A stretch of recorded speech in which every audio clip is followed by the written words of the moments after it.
할렐루야. 예, 옆에 있는 분 축복하도록 하겠습니다. 그것이 은혜입니다 라고 축복하시기 바라겠습니다. 예.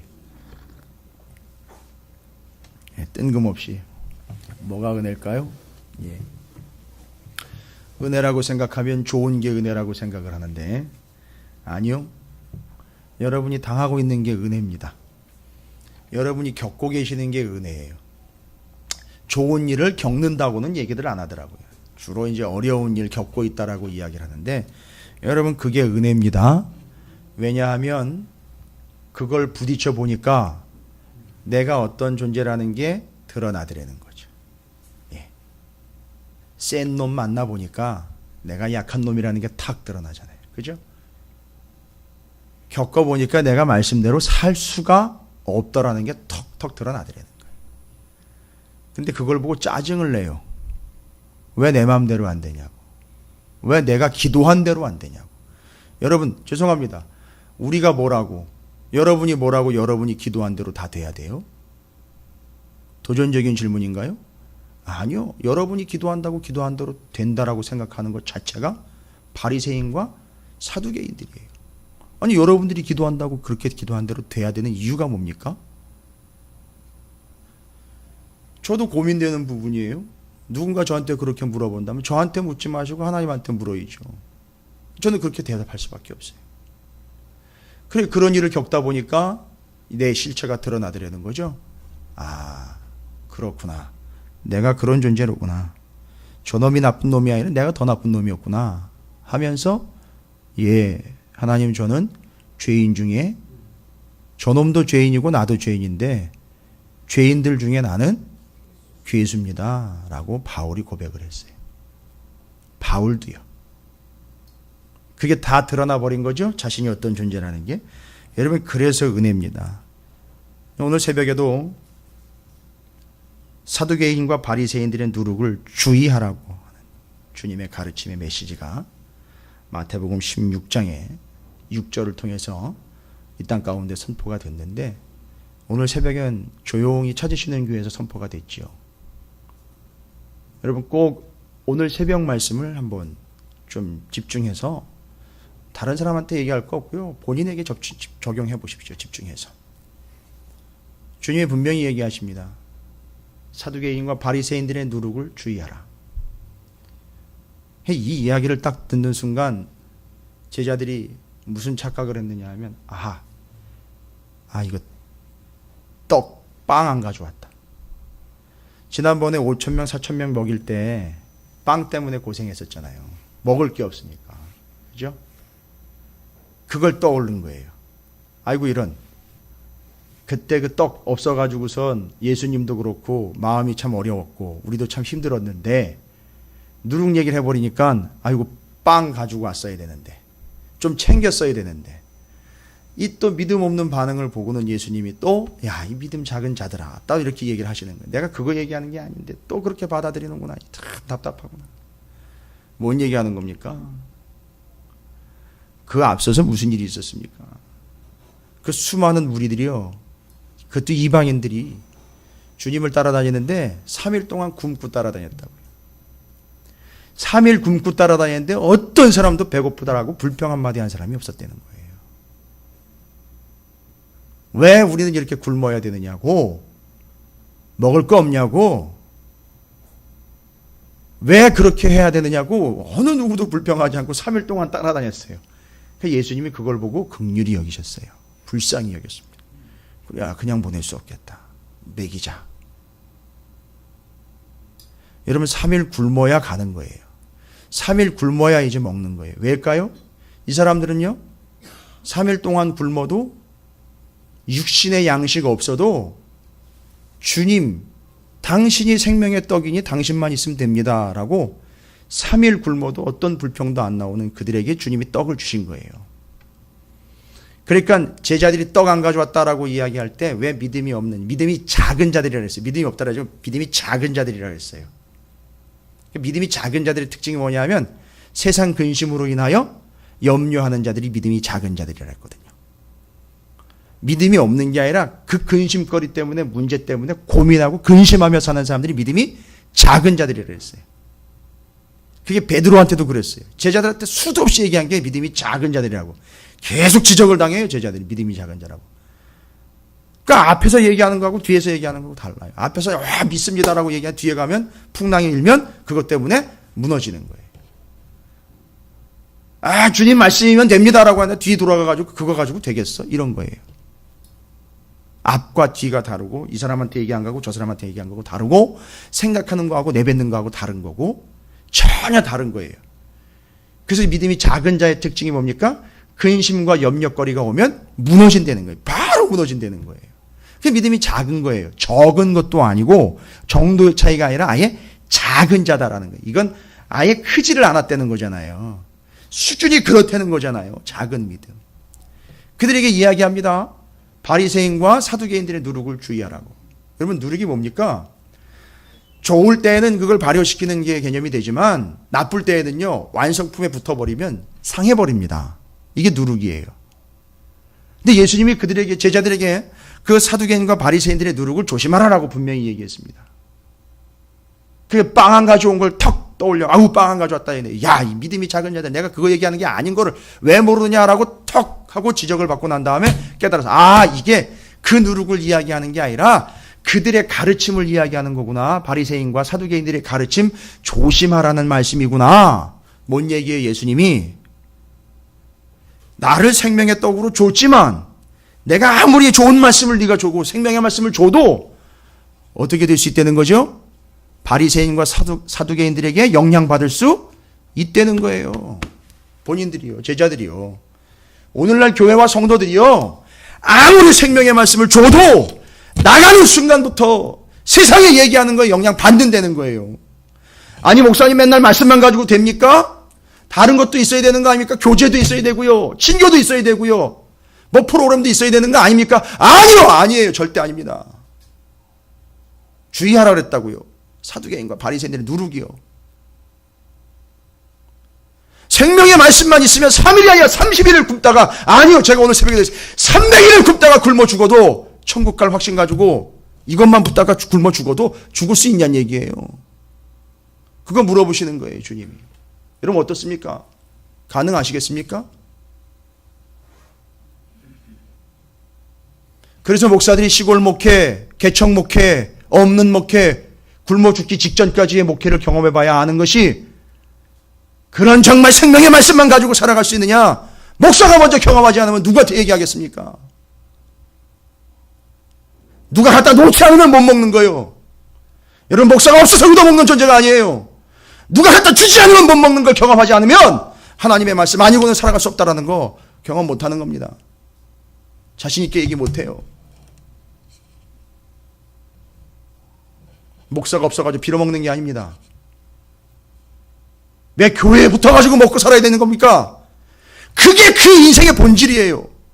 하나님이 먹이시지 않으면 굶어 죽을 때까지 갈 수밖에 없는 거. 그러나 굶더라도 하나님의 말씀만 있으면요, 생명의 떡인 예수만 있으면 굶어 죽더라도 괜찮습니다 라는 믿음 고백 성도들 앞에서 펼쳐 보일 수 있어야 될 거 아닙니까? 돈이 없어도요, 먹을 게 없어도요. 물론 요즘은 그런 거 별로 없어요. 정말 개척교회나 정말 저 시골교회에서 해보지 않으면 정말 경험 못해요.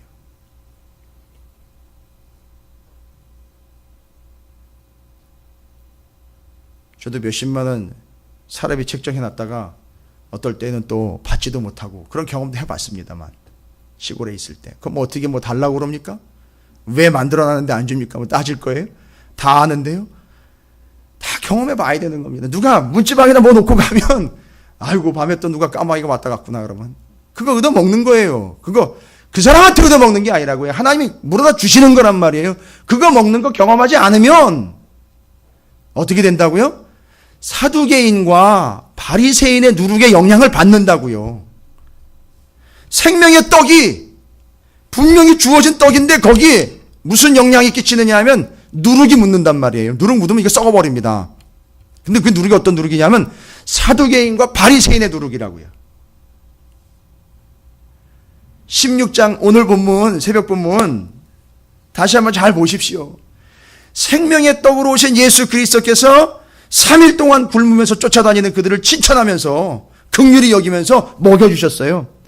이 정도 믿음이라면 3일 굶어도 굶은 거 티 안 내고 불평 원망하지 않고 생명의 떡인 예수 그리스도의 말씀 가지고 충분하다면 이 사람들 먹을만하다. 3일 동안이요. 이 사람들은 30일 동안 굶어도 따라다닐 사람들인 거라는 게죠. 그리고 제자들에게는요. 너희들은 나 따라다니다 굶어 죽는 한이 있더라도 따라다니면서 생명의 떡으로 계속 채워 먹어야 된다. 이걸 깨닫게 해주는 거거든요. 그게 생명의 떡 예수 그리스도예요. 그의 말씀이었거든요. 진리의 말씀이요. 근데 그게 뭐에 영향을 받는다고요? 사두개인과 바리새인의 누룩에 영향을 받는단 말이에요. 그 생명의 떡에 붙어버린단 말이에요. 뭔 얘기입니까? 사두개인의 누룩과 바리새인의 누룩이요. 오늘 새벽에는 제가 시간이 많지 않으니까 자세하게는 설명 못 드렸어요. 사두개인의 누룩과 바리새인의 누룩. 사두개인과 바리새인들이요? 말씀 안 믿는 사람들은 아니에요. 다 말씀 믿고요. 말씀 따라 산다는 사람들을 하는 얘기예요. 그런데 사두개인은요? 말씀에다가 뭘 붙여버렸느냐 하면 권력을 붙여버렸어요. 권력을 유지하는 수단으로 말씀을 가지고 있어요. 사두개인과 바리새인의 누룩입니다. 다른 누룩을 이야기하지 않아요. 어떤 다른 누룩을 이야기하지 않고 사두개인과 바리새인의 누룩이에요. 여러분 이거 너무 중요하기 때문에 제가 오늘 저녁에 말씀드리고 바로 그것과 연결돼서 요시야 왕에 대해서 제가 이야기를 드리려고 그래요. 본질이 뭔지. 지금까지 요시야 왕, 히스기야 왕을 상당히 높여줬잖아요. 상당히 제가 깔아뭉갠다는 얘기가 아니라 본질적으로 그들이 왜 인정을 받고 왜 존경을 받을 수밖에 없는지에 대한 본질적인 걸 제가 정리를 해드릴게요 오늘. 근데 예수가 생명의 떡인데 그거 먹어야 사는 거를 이야기해 주셨잖아요. 4,000명, 5,000명 먹이시면서. 근데 그 생명의 떡이 누룩이 붙을 수 있다는 거예요. 사두개인의 누룩, 바리새인의 누룩. 사두개인의 누룩이 뭘까요? 좀 전에 말씀드린 거예요. 사두개인들은 권력을 취하기 위하여 말씀을 수단으로 잡고 있어요. 바리새인들은 어떨까요? 바리새인의 누룩은 뭘까요? 아주 심각한 나쁜 놈들이에요. 정말 사악한 인간들이에요. 심각한 누룩입니다. 아주 치명적인 누룩이에요. 말씀 가지고 있어요. 그걸 뭐를 위해 챙기는 거죠? 자기의 의를 챙기는 데 써먹는 거예요. 여러분 이게 그들의 누룩이에요. 이게 예수의 생명의 떡에 붙어버립니다. 예수를 왜 믿습니까? 첫 번째, 괄시받기 싫으니까 예수를 믿으면서 챙기는 거예요. 권력, 명예, 높아짐, 더 높아짐, 인정받는 거. 그러니까 맨날 교회에서도 인정받아야 되는 거예요. 매 밖에 나가면 권력을 차지해가지고 고지에 올라가서 내가 예수 믿었기 때문에 이렇게 높이 올라왔다. 니들도 예수 믿고 이렇게 높은 데 올라와라. 이렇게 하기가 쉽다는 거예요. 전도하기가 이래 쉽다는 거예요. 정말 제가 너무 가슴이 아파요. 심지어는 목회자들 사이에서 말이 안 통해요. 여기까지 왔어요. 누룩이 심각하게 퍼져 있어요, 지금. 그러니까 그 사두개인들의 누룩이 뭐예요? 그 말씀을 핑계로 권력 챙겨보자라는 얘기 아닙니까? 한 자리 차지해보자라는 그게 누룩인 거예요. 예수 믿어서 예수의 말씀을 핑계로 내가 한번 내 자리 한번 차지해보자. 그 다음에 바리새인들 같은 경우는요, 자기 의를 한번 챙겨보자. 이 말씀을 통해서 내가 이렇게 말씀 잘 지키고 있다. 내가 이렇게 믿음 좋은 인간이다. 내가 이렇게 신실한 존재다라는 거 한번 드러내보자라는데 말씀 써먹는 거예요. 그게 어떻게 된 거라고요? 그렇게 되면 벌써 생명의 떡에 누룩이 붙어버린 거예요. 끝난 겁니다, 여러분. 사람들이요, 괄시받기 싫어해요. 그 다음에요, 빈곤하기 싫어해요. 불편한 거 싫어해요. 이게 사람의 마음이에요. 이걸 성경에서는 뭐라고 얘기하는지 아십니까? 골로새서 3장 5절에 탐심이라고 그래요. 괄시받기 싫어해요. 불편한 거 싫어해요. 뭐지요? 곤고한 거 싫어합니다. 없어서 지질이 궁상 떠는 거 싫어하는 거예요. 괄시받기 싫어해요. 돈 없어가지고 정말 어렵게 사는 거 싫어하는 거예요. 불편한 거 싫어하는 거예요. 이게 본심이라고요. 이게 성경에서 탐심이라고 나와 있고요. 주의하십시오.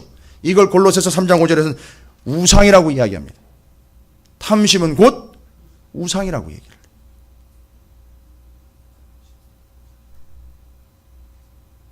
와, 그러니까 지금 뭔 얘기를 드리려고 하냐면 이사야서에 보면 이사야 선지자를 통해서 하나님 말씀하신 거, 나는 나의 이름과 나의 찬송을 누구에게 준 적이 없다? 우상에게 준 적이 없다는 거예요. 뭔 얘기입니까?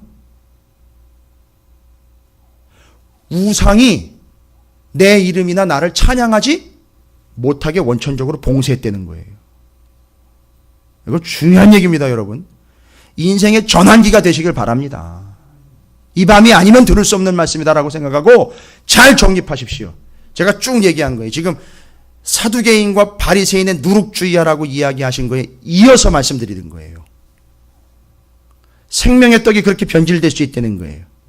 자기 의의를 챙기는 데 이용하고 자기의 자리와 권력을 유지하는데 이용한답니다. 말씀을. 그런데 지금 제가 말씀드린 탐심은 곧 우상이라, 탐심이라는 게 사람의 마음인 거예요.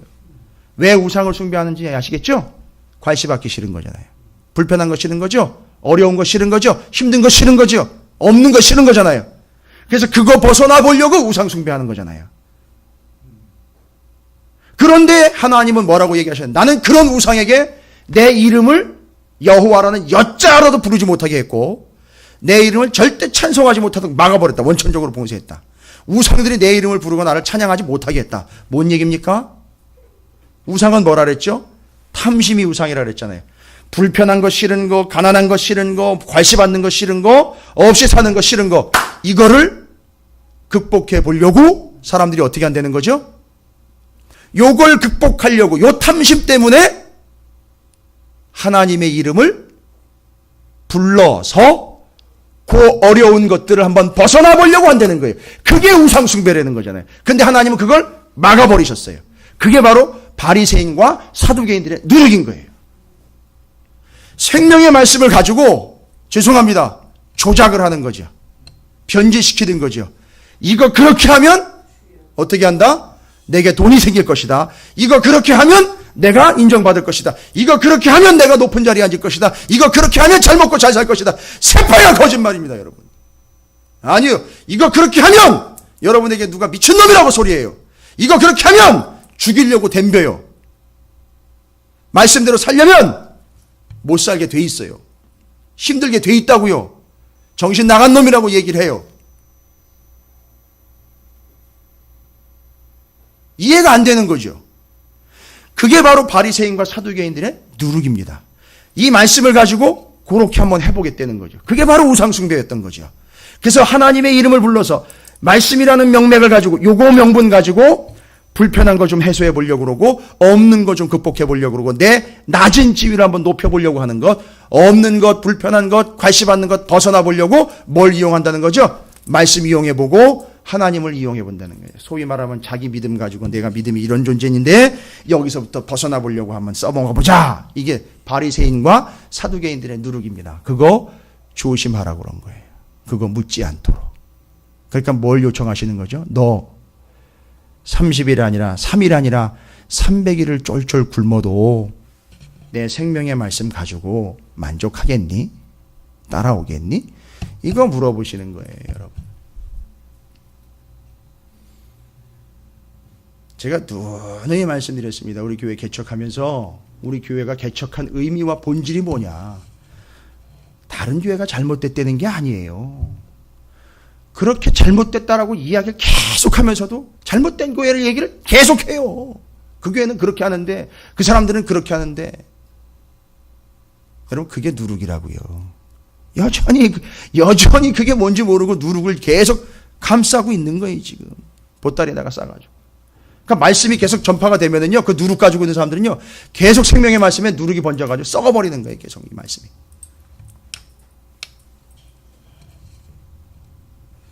그게 우상입니다, 여러분. 자기 불편한 거, 괄시받는 거, 어려운 거, 힘든 거를 벗어나기 위하여 하나님의 이름을 불러 제끼는 거. 그러나 하나님은 그걸 허락지 않았다는 거예요. 너희들의 그 편의와 너희들의 그 성공과 너희들의 그 편안함과 너희들의 성공을 위하여 내 이름 부르는 거 나는 허락지 않았다는 거예요. 여러분, 여기는 뭐 그런 분 한 분도 없을 거라고 제가 믿어요. 그러나 예수의 이름, 하나님의 이름 핑계로 한번 얻어볼까? 아예 생각 하덜덜덜 마십시오. 그게 바리새인과 서기관들의, 사두개인들의 누룩인 거예요. 생명의 말씀에다가 누룩 뿌리는 겁니다. 썩어서 먹을 수 없도록 만들어버리는 거죠.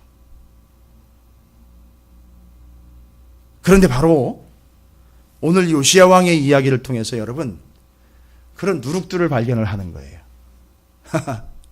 결론적으로 얘기하면 요시야 왕이 발견했죠? 지나온 삶 동안 바라보니까 단순히 말씀을 안 지켰다, 죄를 지었다라는 개념으로 넘어갈 게 아니라 요시야 왕이 딱 보니까 이미 하나님이 주어진 말씀에 어마어마한 누룩이 붙어버린 거예요. 이해가 되십니까? 오늘 33절까지 긴 말씀을 우리가 함께 나눴지만 요시야 왕이 뭘 본 거냐 하면 하나님의 말씀에 붙어버린 이 시대에 죄악된 누룩들이 덕지덕지 붙어있는 걸 발견한 거예요. 그래서 개혁이다라고 이야기했지만 요시야는 그 누룩을 지금 제거하고 있는 거라고요. 여러분 이게 정리가 되시길 바랍니다.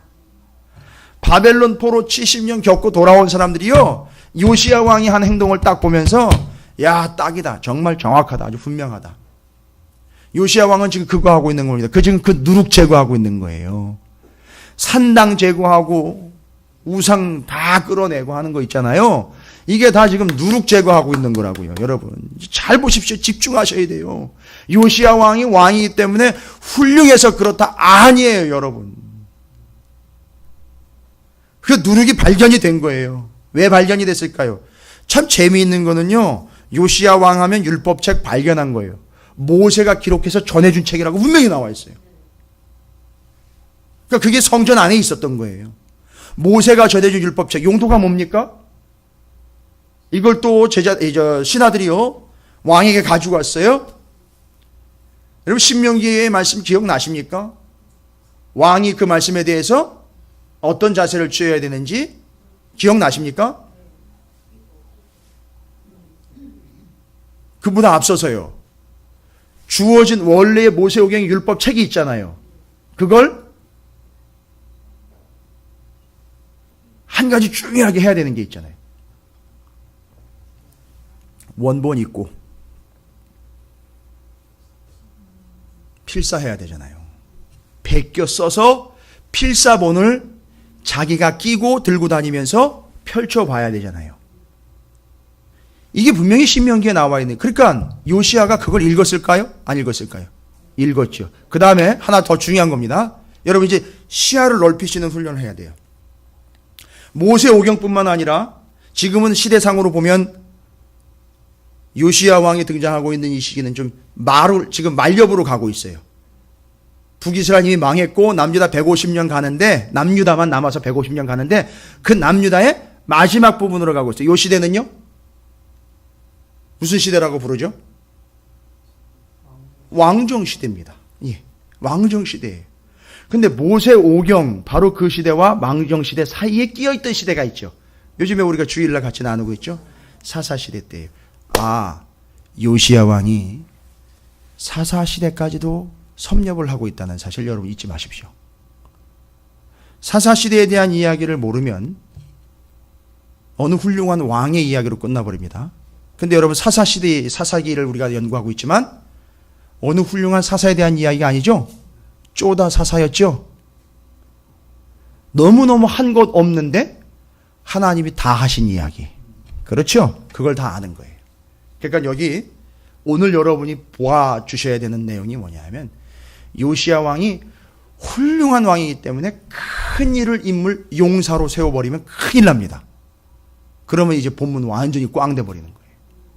그러면 우리를 뭘로 만드는데 첩경이 되게 된다는지, 우리도 이처럼 훌륭한 왕이 될 수 있겠거니 간다는 거예요.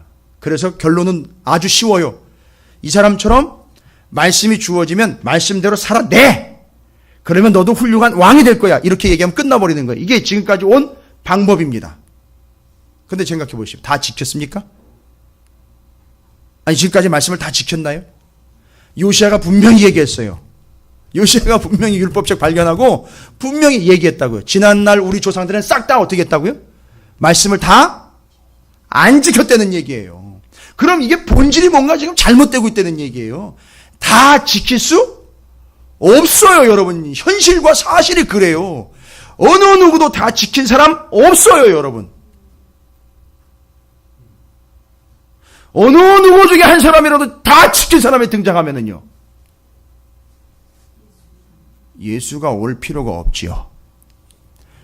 다 못 지켰기 때문에 이걸 완성해낸 예수 그리스도가 오실 수밖에 없던 거죠. 그게 은혜였다는 거잖아요. 아, 다 지킬 수 없는 존재로구나. 낭만과 실망과 절망을 하고 있을 때 걱정하지 마. 네가 지키는 게 아니라 내가 완성하는 거야 하면 그분을 믿는 거예요. 그게 은혜라는 거죠. 아, 그래서 나는 말씀을 지켜서 구원을 얻은 게 아니라 말씀을 다 지킬 수 없는 존재가 예수 그리스도를 통한 하나님의 은혜로 구원을 받았구나라는 걸 깨닫는 게 말씀의 본질이잖아요. 이게 사도 바울이 정확하게 정리했잖아요. 그럼 왜 자꾸 말씀을 지키라고 얘기하는 겁니까? 제가 서두에 말씀을 드렸어요. 오늘 말씀을 시작하면 전 부분의 말씀을 드렸어요. 다 지킬 수도 없는 말씀을 자꾸 지키라고 했나? 그리고 어느 누구도 다 지킨 사람이 없어요. 그리고 바리새인의 누룩 조심하려야 되는 거예요. 말씀 조금 또 안다고 지켰다고 가가지고 누룩 뿌리죠? 나는 이렇게 했는데 자기 의로 챙기죠? 그게 누룩이잖아요. 이렇단 말이에요. 인생이 이런데요. 그런데 왜 자꾸 지키라고 얘기합니까? 왜인 것 같습니까, 여러분? 이건 심각한 겁니다. 지금 말씀 잘 지켜가지고 훌륭한 그리스도인 되려고 아주 아둥바둥 되는 교인들이 한둘이 아니거든요. 그리고 그거 조금 지켜내면 그거 내가 좀 지켰다는 거예요. 내가 주일 성수는 기본이거니와 말씀 통독 몇 번 했고 성경 공부 몇 회 했고 내가 내용에 있어서는 빠삭하고 심지어 거기다가 말도 안 되는 종교서적까지 읽어내면서 지식을 챙겨내는데 난리도 아니에요. 주제넘게 아는 척까지 막 해야 되는데 뭐 장난이 아닙니다, 정말. 요즘에 아주 힘들어요. 목회하기 진짜 힘들어요. 이 말이 안 통해. 무식해가지고 말이 안 통하니까 책을 너무 많이 읽어가지고 무식해서 말이 안 통해요.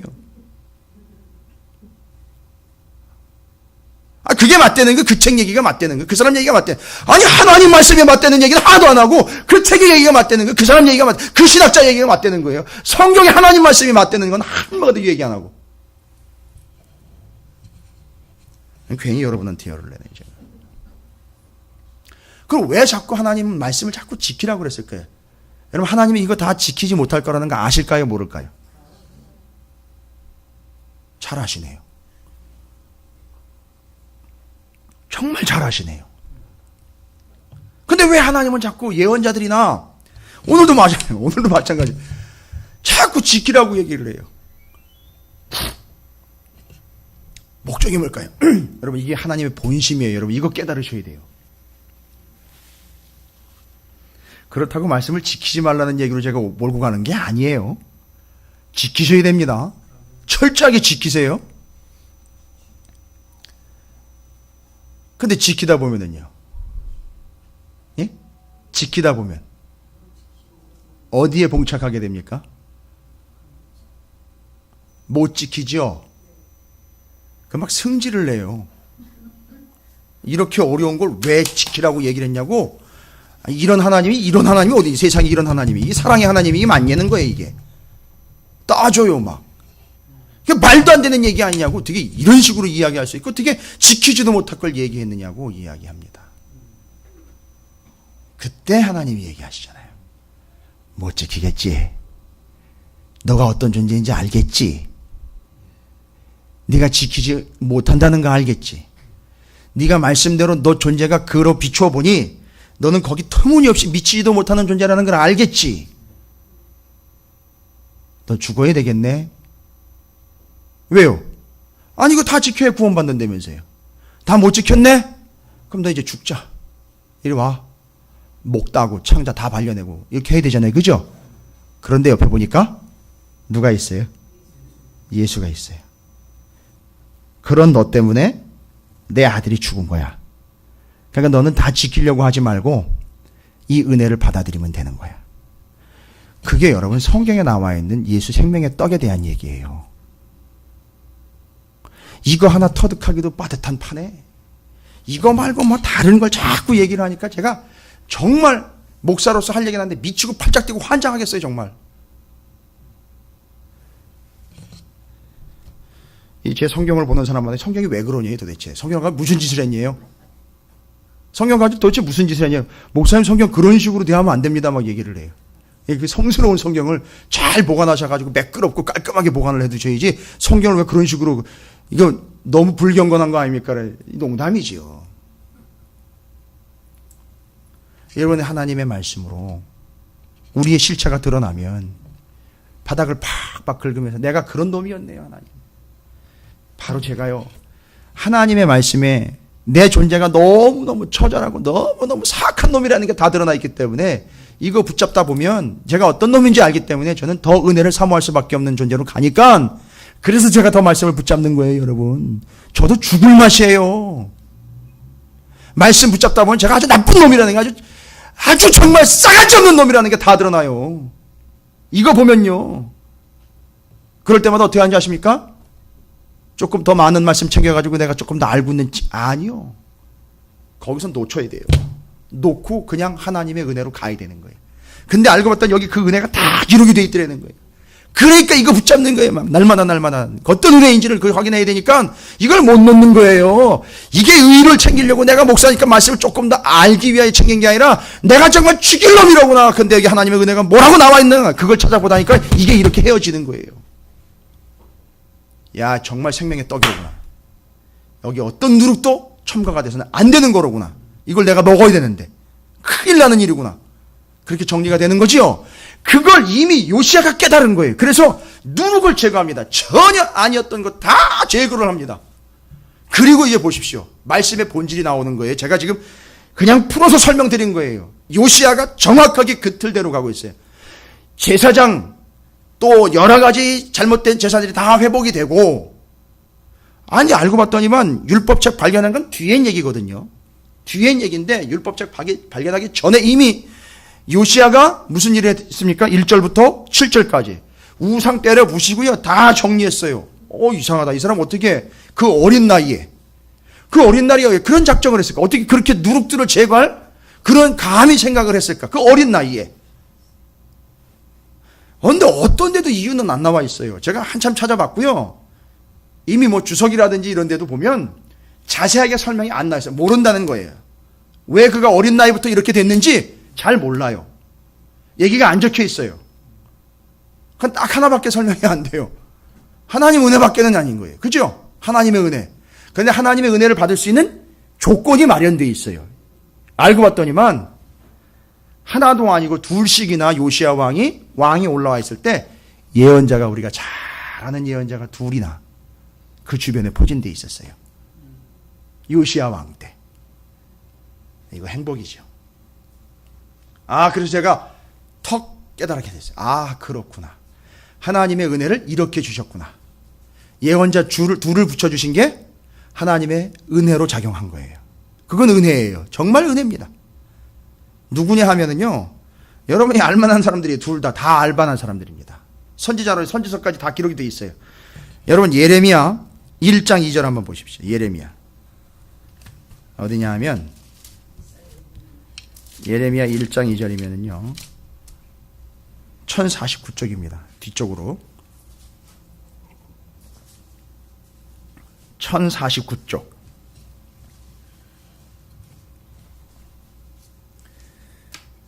요시야가 누룩을 제거할 수 있었던 이유, 그가 그런 개혁이라고 불려지는, 소위 말하면 야 이거 아니로구나, 이거 다 죽겠구나 해서 그냥 무릎 꿇고 그 누룩을 제거하게 된 이유, 참 행복한 이유죠. 그의 곁에 누가 있었습니까? 예레미야가 있었고요. 요시야가 죽었을 때 예레미야가 울었어요. 정말 슬프게 울었어요. 서로 안다는 얘기예요. 관계가 잘 형성이 됐다는 거예요. 이제 나중에 나와요. 요시야 왕이 무기떼에서 전사를 하거든요. 그 다음에 예레미야가 울어요. 막 웁니다. 울면서 하나님 원망하는 게 아니라 인생 그런 거군요, 하나님. 또 그렇게 용사가 간 게 아니라 하나님의 은혜가 정말 절실했던 그가 하나님의 은혜로 부름받아 가는군요 라고 고백이 나와요. 자, 예레미야 1장 2절에 보면 아몬의 아들 유다의 왕 요시야가 다스린 지 13년에 여호와의 말씀이 예레미야에게 임하였고, 바로 요시야 왕 시기에 조금 시간이 지났지만 누가 선지자로 부름을 받습니까? 예레미야가 선지자로 부름을 받습니다. 이 사람뿐만이 아니에요. 한 사람 더 있습니다. 누구냐면 바로 스바냐 선지자입니다. 스바냐 제1장 1절 1305쪽입니다. 1305쪽.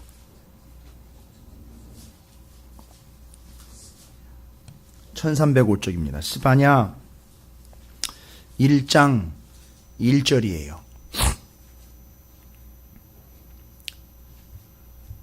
스바냐 1305쪽 스바냐 1장 1절에 스바냐 선지자입니다. 스바냐 1장 1절 여호와의 날에 대해서 선포한 사람이죠. 그날 온다. 하나님이 심판하시는 날 온다. 끝날 온다. 1장 1절에 아몬의 아들 유다왕 요시야의 시대에 스바냐에게 임한 여호와의 말씀이라. 스바냐는 히스기야의 현손이에요. 현손이면 4대 손이에요. 히스기야가 누군지 아시죠? 히스기야, 므낫세, 아몬, 요시야. 바로 그 히스기야 왕이에요. 그의 후손입니다. 그러니까 지금 히스기야의 명을 받아서 왕의 족보로는 요시야 왕이 세워졌지만 히스기야의 그 말씀에 대한 하나님의 뜻에 대한 그 신앙의 명맥은 누가 이어오고 있었던 거죠? 바로 스바냐 계열로 이어오고 있었던 거죠. 그 스바냐 선지자가 히스기야의 현손입니다. 4대 손이에요. 그리고 아말의 증손이요 그달의 손자의 구시의 아들이었더라 라고 이야기하고 있습니다. 그러니까 요시야 왕 주위에 누가 포진되어 있는 거죠? 예레미야와 스바냐가 포진되어 있었던 거예요. 얼마나 행복하겠습니까? 근데 그게 행복이라고 표현하기로는 너무 현실이 비참한 거예요. 알고 봤더니만 이놈의 나라는 조상 때부터 지금까지 전혀 하나님의 말씀을 지켜오지 않았음으로 판명 나버렸어요. 그리고 그걸 이렇게 비참한 현실이라는 걸 누가 계속 찔러줬느냐 하면 요시야 왕 스스로가 찔러준 게 아니라, 알아낸 게 아니라 옆에 있던 예레미야나 스바냐 선지자가 하나님의 말씀을 전할 때마다 요시야가 어떻게 한 거죠? 챙긴 거예요. 예레미야나 스바냐가 요시야 왕을 직접 찾아가가지고 선포했다라는 얘기는 안 나와 있어요. 자, 이제 중요한 얘기입니다. 예레미야나 스바냐 같은 예언자 선지자 분명히 아시잖아요. 왕과 대립하잖아요. 그지요? 당신 왜 그런 식으로 합니까? 라고 왕과 대립하지 않습니까? 요시야 왕이 잘했다라는 얘기가 아니라 분명히 선지자가 쫓아가가지고 왕한테 막 이야기를 하고 쏴붙이기도 하고 어떨 땐 도와주기도 하는데 어디에도 예레미야나 스바냐가 요시야 왕에게 가서 가르침을 줬다, 뭐 전파했다, 아니면 선포했다, 아니라고 직언을 했다라는 얘기는 안 나와 있어요. 그러면 반대가 성립이 되는 거예요. 뭡니까? 요시야가 챙긴 거예요. 이해가 되십니까? 그게 어려서부터 그 일이 가능했던 거예요. 어려서부터 젊은 시절부터 하나님의 말씀을 선포하는 선지자들 예레미야나 스바냐의 말씀을 자기가 챙긴 거예요. 알고 봤더니 엉망진창이라는 게 다 드러났죠. 그래서 뭘 제거하는 거죠? 이방의 그 우상들, 그 음란한 것들과 더러운 것들, 탐심, 우상들을 싹 제거합니다. 그 누룩으로 완전히 시커멓게 변해버린 유대 땅을 제거를 합니다. 그 다음에 한 가지 기상한, 아주 기발한 일이 발생이 되죠. 어떤 일입니까? 성전의 제사 회복, 성전 예배 회복을 하다 보니까 성전이 무너지고요. 성전을 보수를 하게 들어갑니다. 그런데 성전을 보수하다 보니까 그 안에서 뭐가 발견이 됐죠? 14절. 무리가 여호와의 전에 헌금한 돈을 꺼낼 때에 제사장 누가요?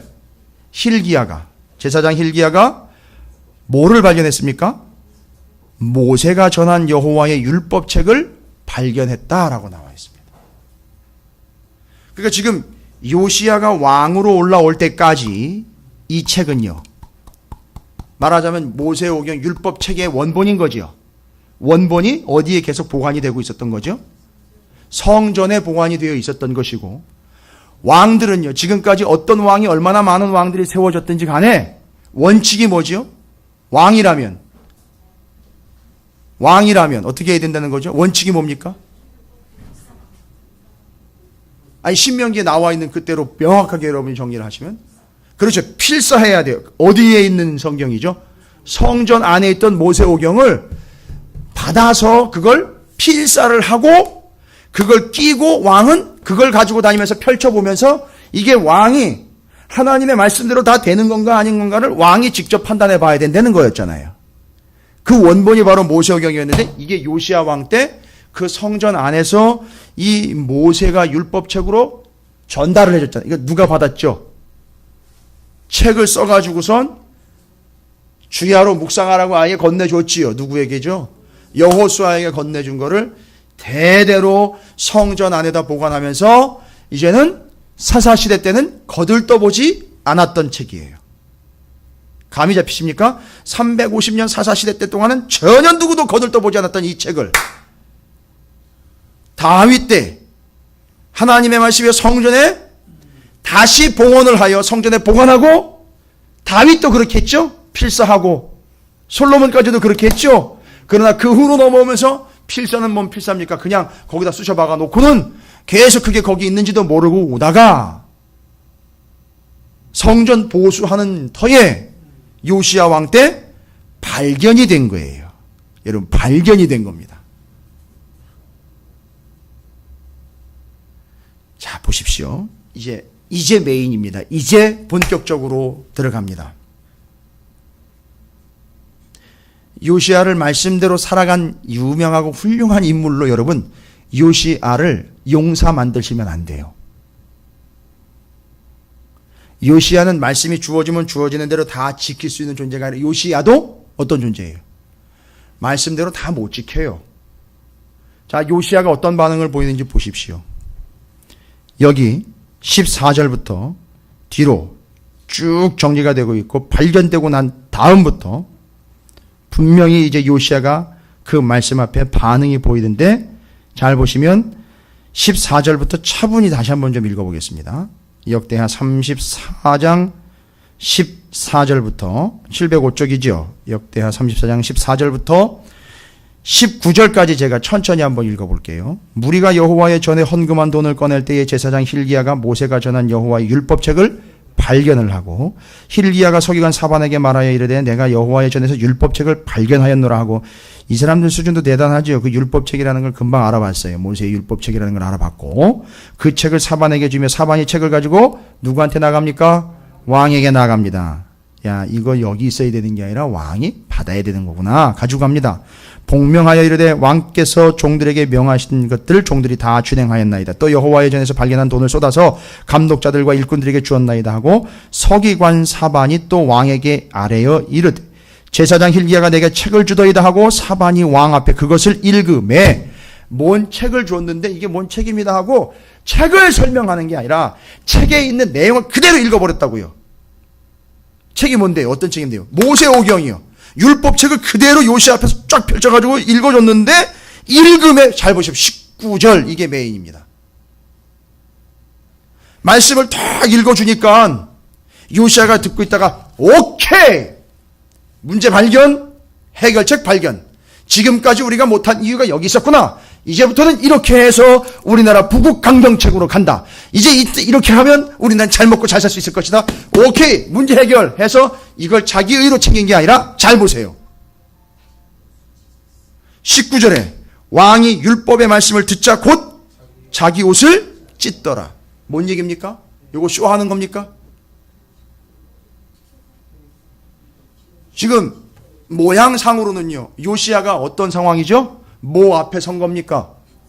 말씀 앞에 선 거예요. 말씀 앞에 섰단 말이에요. 이 말씀이 선포가 됐단 말이에요. 그에게 말씀이 전파가 됐다고요. 말씀이 그에게 들어왔어요. 그 순간 서기관이나 바리새인이나 사두개인들처럼 거기서 자기 의를 챙기려고 오케이, 요거 내가 나라를 정치하는데 써먹어야지 하는 게 아니라 내가 그 말씀을 받는 순간 요시야 왕이 어떤 반응을 보였다고요? 이게 뭔 얘기입니까?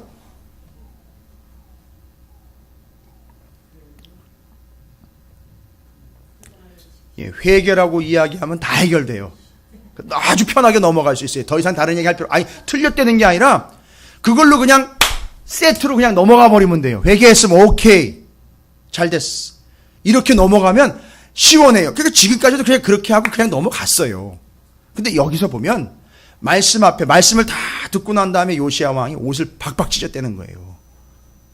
다른 놈 볼 거 없고, 요시야가 얘기하는 거예요. 딴 놈 볼 거 없고, 잘 보세요. 이 본문이요, 기가 막힌 위치인 거예요. 앞에서 34장 1절부터 7절까지 요시야가 어떻게 했다고요? 선지자들 말 듣고 그나마 그것이 정보가 되고 그것이 미천이 돼서 야, 이건 제거해야 될 누룩들이구나 해서 뭐에 따랐죠? 산당 제거하고 우상 파괴하고 싹 다 정리했는데 여차하면 그게 뭐로 작용할 수 있죠? 뭐로 작용할 수 있잖아요. 자기는 왕이에요. 올라왔는데 보니까 아닌 것 같아 다 제거했어요. 믿음의 눈으로 보면 옆에 있는 사람들이 뭐라고 얘기해 줄까요? 예? 그 모습을 보고 옆에 있는 사람들이 뭐라고 얘기할까요? 아, 너무너무 잘하셨습니다. 진짜 왕이십니다. 최고입니다. 라고 하겠죠? 이때 일반적으로 무슨 유혹을 받을 수 있죠? 그래, 나는 잘했다. 라고 자기 일을 챙길 수 있죠? 그러나 요시야가 하나님의 말씀이 자기에게 선포되는 순간 왕 앞에 그걸 딱 읽어내니까 바로 반응이 오죠? 어떻게 했죠? 자기 옷을 찢었어요. 뭔 얘기예요? 아, 나같이 더러운 놈이었구나. 내가 지금까지 뭐 우리의 선왕들이 뭐 어쩌고 저쩌고 떠들 필요가 없구나. 정말 내가 나쁜 놈이로구나. 내가 죄인이로구나 하면서 자기 옷을 자기가 찢었단 말이에요. 남 얘기할 거 없어요. 자기가 죄인이라는 게 드러난 거예요. 여러분, 이게 말씀이란 말이에요. 말씀 앞에 우리는 이렇게 서게 돼 있는 게 원래 하나님의 스케줄이란 말이에요. 그래서 말씀이 선포되는 거예요. 그래서 말씀이 선포될 때에는 말씀을 받으면은요, 내가 말씀을 잘 지켜내야지로 가는 게 아니라 말씀 앞에 내가 드러났다 이거예요. 난 나쁜 놈이라는 거예요. 난 죄인이라는 거예요. 난 죽일 놈이고 이렇게 가다가는 난 망하는구나. 다 드러난 거예요. 그렇죠? 그거 보는 겁니다 지금. 그리고 요시야가 그것이 자기의 본 모습이라는 걸 알고는 이제 내가 구하거나 원하고 바라고 소망할 것은 하나님밖에 없구나 라는 걸 깨달은 거예요. 요 이후로 어떻게 되는지 아십니까? 요 이후로 이 말씀이 어떻게 되느냐 하면 34장 29절부터 33절까지 보면 요시야가 이 말씀 앞에 자기가 섰을 때 죄이라는 게 깨달아졌고, 예언자들은 계속 있을 수가 없어요. 그렇죠? 예언자들은 왔다 갔다 들락날락 합니다. 요시야가 깨달은 게 뭘까요? 이제는 내가 말씀을 지켜서 내 의를 쌓거나 잘했다 칭찬받는 존재가 아니라 이제는 이후로는요, 아주 중요한 겁니다. 말씀을 지켜서 믿음을 챙기는 존재가 아닌 이 말씀을 의지하지 않으면 안 되는 존재가 되구나 라는 걸 깨달은 거예요. 이건 완전히 다른 내용이라는 거 아시죠?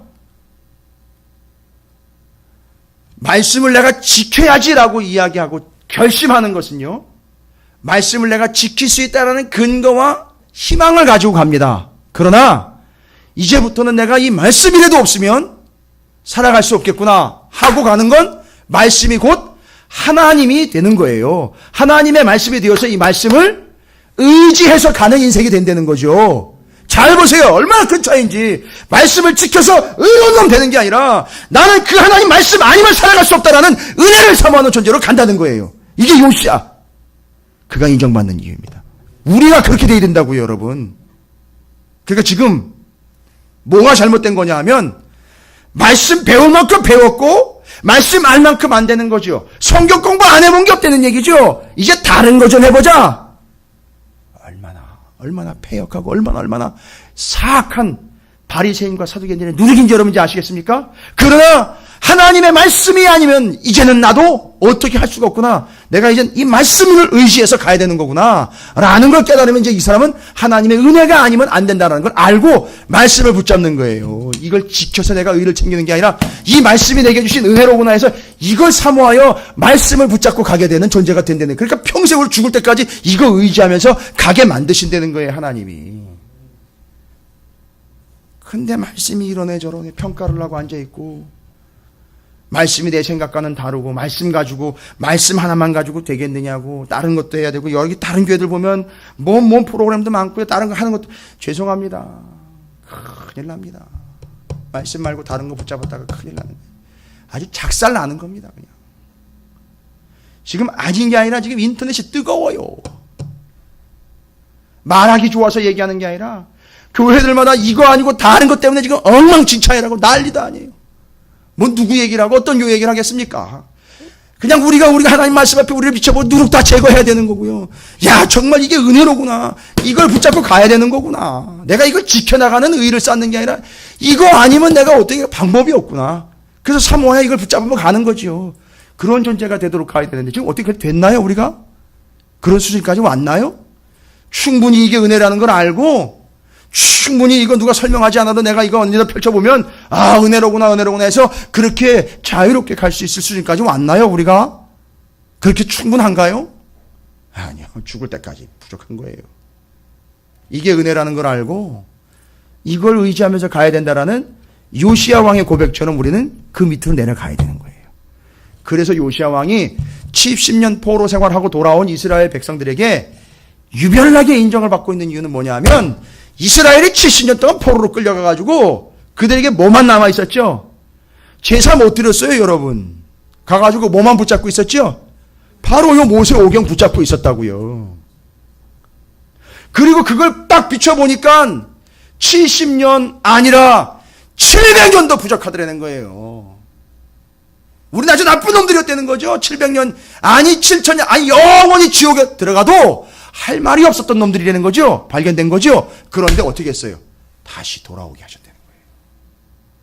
그 가가지고 뭐 한 거죠? 바벨론 포로 70년 동안 말씀에다가 매일 자기들을 비춰본 거예요. 매일요. 그러다 보니까 지켰네 안 지켰네로 끝나는 게 아니라 이제 우리는 이 말씀을 의지하면서 가야 되는 존재로구나. 그 은혜를 사모하면서 가야 되는 존재가 돼버린구나. 이 모습이 누구의 모습에서 발견이 된 거죠? 요시야 왕의 모습에서 발견이 된 거예요. 그러니까 딱 맞아 떨어진 거예요. 열왕기 하에도 나와 있지만 역대 하에는 더 자세하게 요시야 왕을 기록을 하고 있는 이유가 자기들의 처지와 요시야 왕의 본 처지를 연결을 했던 거예요. 여러분, 이 요시야 왕은 35장에도 이제 소개가 되고 있습니다만 아주 특별한 인물이긴 해요. 이제 이들이 말씀에 대한 분명한 개념과 가치가 정립이 되고 있는 상황이기 때문에 여러분이 그 말씀에 대한 우리의 자세와 모습들을 다시 한번 점검해 볼 수 있는 좋은 기회라고 생각을 합니다. 시간이 있으시면 제가 분명히 말씀드리죠. 우리 교회 홈페이지는 빠진 분들이 편리를 위해서 운영되는 게 아니에요. 들으신 분들이 또 들을 수 있도록 거듭 강조해드리는 아주 중요한 개념이고 시스템이라는 걸 잊지 마시고 다시 한번 들어보십시오. 또 듣고 정리해 보십시오. 요시야가 그 말씀 앞에 섰을 때에 그리고 그렇게 해놓은 것이 자기의 의가 아닌 나도 어쩔 수 없는 죄인이로고 내가 아무리 그렇게 했더라도 그게 내 의가 아니로고 하고 찢어버리면서 자기가 죄인이라는 걸 드러내고 이제 내가 말씀을 붙잡으면서 가야 되는 존재로구나. 지킬 수 있는 존재가 아닌 말씀을 붙잡으면서 가야 되는 존재로구나. 이게 은혜라는 걸 알고 이걸 붙잡으면서 가야 되는 존재로구나를 겸손하게 무릎 꿇으면서 요시야 왕은 정말 하나님께서 그 안에 있는 용사됨과 자아, 자기 잘남, 왕의 갑질 다 제거하고는 그냥 하나님 은혜입니다 라고 말씀만 붙잡고 가게 만들어 버렸다는 거예요. 이게 요시야예요. 그래서 요시야 왕이 평가받고 있는 거예요. 그가 잘해서 평가받은 게 아니라 하나님이 그렇게 해 주신 존재로서 우리가 확인할 수 있는 아주 중요한 이해가 되고 있습니다. 자, 옆에 있는 분 축복하겠습니다. 뭐라고 축복하시느냐 하면 당신은 바로 이 시대의 요시야입니다 라고 축복하시기 바라겠습니다.